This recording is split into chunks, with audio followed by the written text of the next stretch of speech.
kulan wacan daawadayaal ku soo dhawaada wararka Soomaalida iyo caalamka kuwooda ugu waaweyn waxa maanta kamid ah maxkamadda ciidamada oo xukun dil iyo xabsi iskugu jira ku fulisay laba askari oo ka tirsanaa ciidamada booliska Soomaaliya xarakada shabaab oo weerar ku qaaday gaari bas oo ku sii jeeday magaalada Mandheera ciidamada daraawiishta Puntland iyo Maleeshiya beeleed oo weeraray xabsi ku yaala magaalada Galkacyo madaxweynaha maamulka Koonfur Galbeed Soomaaliya ayaa kulan looga arinsanayo dhimista xildhibaanada maamulkaas la qaatay odayaasha dhaqanka ee maamulkaas deegaana ka tirsan maamulka Puntland isgaarsiintu ay ka maqan tahay kadib roob dabaylo wato oo ka daay deegaanadaas iyo dad ku nool qaaradda Afrika oo la sheegay in 17 milyan oo dadkaasi kamid ay ku barakaceen gudaha dalalkooda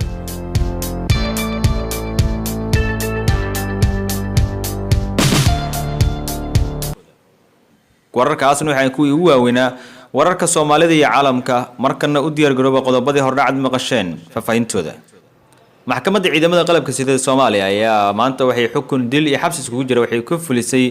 laba askari oo ka tirsanaa ciidamada booliska Soomaaliya Xasan Muuse Warsame iyo Xasan Xuseen Maxamed ayaana loo haystaa in si bareer ay ugu fureen risaas laba gabdhood oo wada saarnaa mooto bajaaj mareysay bar control oo ay ku qornaayeen 7 bishii 9aad ee sanadkan 2019 Xasan Muuse Warsame iyo Xasan Xuseen Maxamed ayaana ka wada tirsanaa ciidamada booliska waxaana isla xilliga ay geysteen dhaawac dhimashada la wareegay hay'adda dimibaarista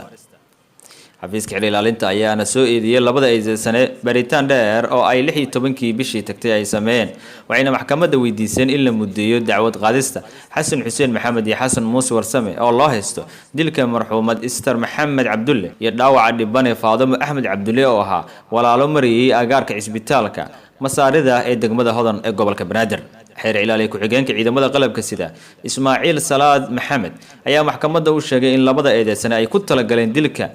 wadaha mooto bajaajta balse xabad uu riday Xasan Xuseen Maxamed ay sababtay geerida marxuumad Istar Maxamed Cabdulle halka Xasan Muuse Warsame uu dhaawac u geystay Faadimo Axmed Cabdulle oo mootada ay isla saarnaayeen dabli Xasan Xuseen Maxamed ayay maxkamaddu ku xukuntay dil toogasho ah oo la xiriirtay qisaasta marxuumad Istar Axmed Cabdulle halka dabli Xasan Muuse Warsame ay maxkamaddu ku xukuntay 5 sano oo xabsi daayina iyo inuu bixiyo magta dhaawacii u geystay Faadimo Axmed Cabdulle sida uu u sheegay dhinacyada dacwadda gaashaala sare Xasan Cali Nuur Shoote maxkamadda ayaa sheegtay in xukunka uu furay racfaan oo ku siman 30 cisho kadib xukunka xarakada shabaab ayaa weerar ku qaaday gaari bas oo ku sii jeeday magaalada Mandheera ee waqooyiga bari ee dalka Kenya baaka cadde ayaa ka warramay ay saarnaayeen dad isugu jira muslimiin iyo gaalo ayaa waxa uu marayay deegaano dhaca xadka wadanka Soomaaliya iyo Kenya ay wadaagaan gaar ahaan waxa uu ku sii jeeday magaalada Mandheera iyo gobolka waqooyi bari ee dalka Kenya dhowr qof ayaa lagu dilay bariga dalka Kenya waxaana la sheegay in kooxo looga shakisan in shabaab ay yihiin ay weerarkaasi geysteen in kastoo mas'uuliyadooda ay dusha saarteen goobjoogayaal ku sugan goobaha dhibaatada ee ka dhacday ayaa sheegay in weerarkan gaariga baska ah si uu ku sii jeeday magaalada Mandheera la bartilmaameedsaday taliyaha booliska degmadaasi ayaa waxa uu sheegay in dhacdadan ay ahayd mid dhab ah oo dhacday isla markaana in ay askar u direen goobta dhibaatadu ay ka dhacday waxa uu intaa ku daray ilaa iminkiina la ogeyn tirada rasmiga ah ee khasaaraha ka dhashay weerarkaasi sidoo kale warar al-shabaab ay ku baahiyeen baraha wararku ay ku qortaan ayay ku sheegeen in weerarku iyagu ay ka dambeeyeen oo dagaalyahano ka tirsan al-shabaab ay fuliyeen weerarka afduubka ah ee baska kadibna ay dadku ay ku wargeliyeen in dadka muslimiinta ay iska joogaan balse dadka aan haysan diinta muslimka ah ayay sheegeen in qaarkood ay toogteen bayaan ay al-shabaab ku qoreen barta ay wararka ku qortaan iyo sidoo kale ku sheegeen in howlgalku u dhacay si nabad ah oo aanu dhibaato ku jirin waxaa la sheegay in 28 qof oo Kenya lagu dilay weerar 5 sano ka hor isla barta hadda baska lagu qabtay inkastoo aan la cadeyn tirada rasmiga ah ee la dilay haddana al-shabaab ayaa sheegtay in ka badan 10 ruux oo hanuunsan diinta islaamka ay dileen dadka islaamka ah ee baska saarana dib loo siiyay xorriyadooda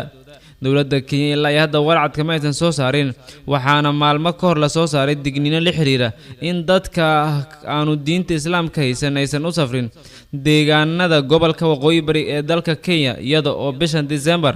ay ku jiraan fasaxa sanadka dhamaadkiisa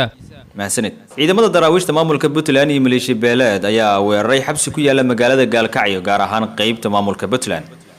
Saadam Socdaal ayaa warkan noo faahfaahinaya. faahfaahinno dheeraada ayaa waxaa saake laga helayaa dagaal ciidamada daraawiishta Puntland iyo maleeshiya hubeysan ay ku qaadeen magaalada Gaalkacyo. ciidamada daraawiishta Puntland oo garbinaya maleeshiya beeleed ayaa si gaar ah weerarkooda ugu beegsaday xabsi ku yaala magaalada Gaalkacyo qaybta Puntland. mid ka mid ah dadka deegaanka oo dacwad ka gudbiya wasiir ka tirsan xukuumadda Saciid Cabdullaahi Deni kadibna ay ciidamada magaalada Gaalkacyo xabsiga u taxaabeen ayaa ka dambeysay in maleeshiyada hubeysan oo garab ka helaya ciidamada daraawiishta Puntland ay falkaasi geysteen iyagoo ujeedkoodu ahaa inay sii daayaan ruuxan xabsiga loo taxaabay si wax looga ogaado dacwadda uu ka gudbiyay wasiirka ka tirsan xukuumadda Puntland.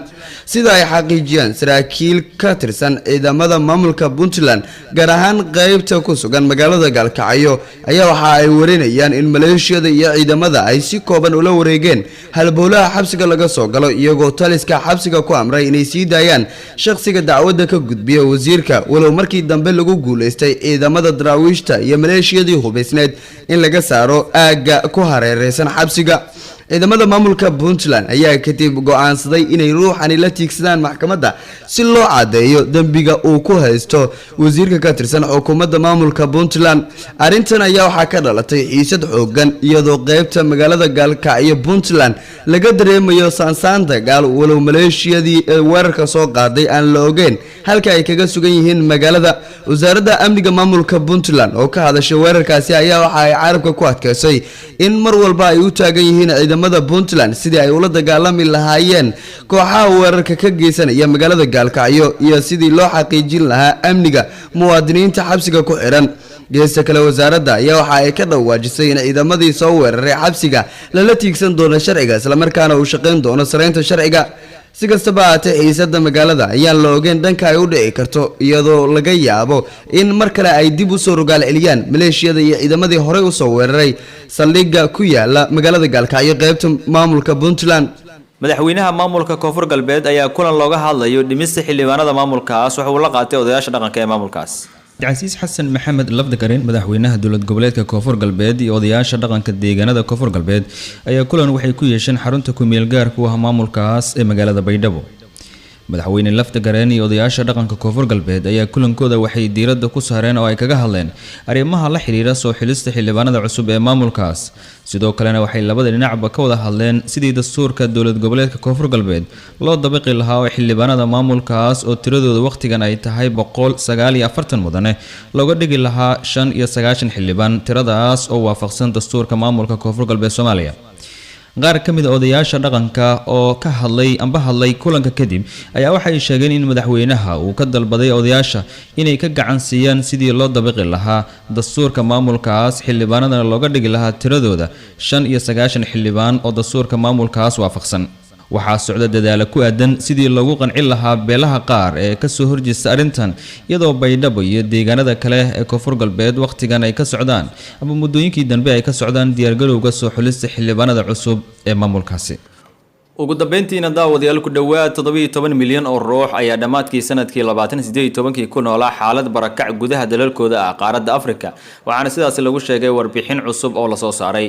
tani waa tiradii ugu badnayd ee barakac gudaha ee abid laga diiwaan geliyo qaaradda Afrika waana 40% guud ahaan barakacyaasha gudaha ee caalamka sida ay tiri warbixintu. qaaradda Afrika ayaa 10kii sano ee tagtay waxay la kulantay barakacyo gudaha oo ka dhashay dagaalo iyo rabshado kuwaas oo ka badan gobol kasta oo dunida ka mid ah iyadoo celceliska dadka gudaha dalalkooda ku barakacay sanadkii tagtay ay sare u kacday. xarunta IDMC ayaa sheegtay in sanadkii tagay ee 2018 oo kaliya ay diiwaan gelisay in ka badan 7 milyan iyo bar qof oo cusub oo ku barakacay gudaha dalalkooda. musiibooyin ay ka mid yihiin daadad, duufaano iyo abaaro ayaana horseeday in sanadkii 2018 ay ku barakacaan dad gaaraya 2 milyan iyo 600 oo kun oo ruux iyo in ka badan 21 milyan oo qofood 10kii sano ee tagtay. dhacdooyinka ilaa hadda la arkay ee sanadka 2019 ayaa sidoo kale soo jeedinaya in tirada dadka ku barakacay gudaha dalalkooda ee Afrika aysan hoos u dhicin doonin. qaaradda Afrika waxaa ka dhaca musiibooyinka bini'aadamnimo ee waxun caalamka kuwaasi oo in badan oo kamid ah aan la warin amba aan qarash lagu bixin in laga hortago ay tiri warbixintu. waxay tusaale u soo qaadatay dagaalada gobolada Ingiriiska looga hadlo ee dalka Cameroon ee qaaraddan Afrika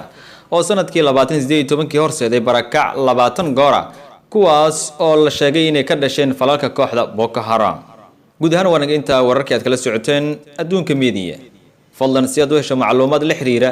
wararka Soomaalida iyo caalamka rukumo channelkan oo subscribe saar asxaabtana la wadaag nabadgelyo